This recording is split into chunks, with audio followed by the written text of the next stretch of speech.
Life Over Coffee. Conversations for transformation. Hello everyone, Rick Thomas here with Life Over Coffee. Check me out at lifeovercoffee.com. I am working through my 31-day devotional. It is titled Living Boldly, and I wrote it to my 15-year-old self, that person who was sitting in jail wishing he had somebody to guide him other than the companions that I had encircled myself with. They were bad companions. I am not blaming my jail time on them, but those things tend to go hand in hand. If we make bad decisions, we have bad people around us, and that is a formula for bad outcomes. And if we could just change our circumstances, one of the ways that we would do that is by changing our relationships, those things, those people that influence us. But then another way, and this would be primary, and that is owning the very decisions that we make. And this is what day 7 in this Living Boldly book is about. I titled this devotion, Your Mistakes Are Yours.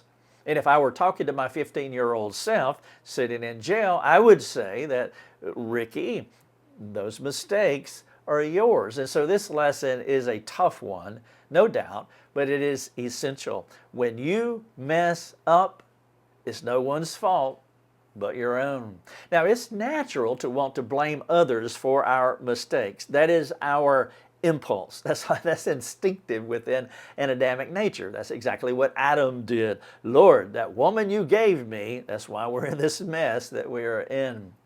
Now, perhaps others are part of your mistakes, or they have influenced the mistakes that you have made. That's what I was saying earlier, that it can have something to do with your companions as well, but that is a tertiary issue. The primary issue is we have to own it. We cannot ignore our responsibility in the outcomes, especially the bad outcomes that come into our lives. We must not permit people's problems to manage us. You led me here. You guided me here. Because of you, I am here. By the way, adults struggle with owning their mistakes too. And so you're not alone. I am not speaking to you as though I have arrived, and I don't do that. Actually, I still struggle because, again, it's so instinctive to look outward to explain what is going wrong in our lives. And if your first instinct is to point fingers when things go wrong, then it's time for a timeout. It's time to pause and to recalibrate that mindset and take responsibility. Owning your mistakes is a key step toward maturity and spiritual growth. Galatians 6:5 says this, for each will have to bear his own load. And so when things don't go your way, how do you react? Now maybe you're more mature than me, and if you are, I celebrate you. I applaud you. But for some of us, complaining, whining, grumbling, these things might seem harmless, but they're actually subtle forms of anger. James 4:1, 2, and 3 offers insight into this matter. He's asking, what causes quarrels and what causes fights among you? And the answer lies within you. James is very clear. The quarrel, the conflict, the fights among you starts inside of you. James explains that sinful anger comes from unmet passions, unmet desires, unmet coveting, internal and warring heart idols that actually reveal what we value most. And so instead of looking outward for someone to blame, we need to ask ourselves, what does our anger reveal about me? What does your anger reveal about you? Sinful anger often surfaces when you don't get what you want, which is what James was saying. Have you considered that not getting all you want might be the very thing that God is using to shape you into the person that He wants you to be? Learning from Jesus' example is actually key here. Even Jesus faced, I'm not getting what I want moment in the Garden of Gethsemane. And as He prepared for the cross, He prayed, Father, if you're willing, remove this cup from me.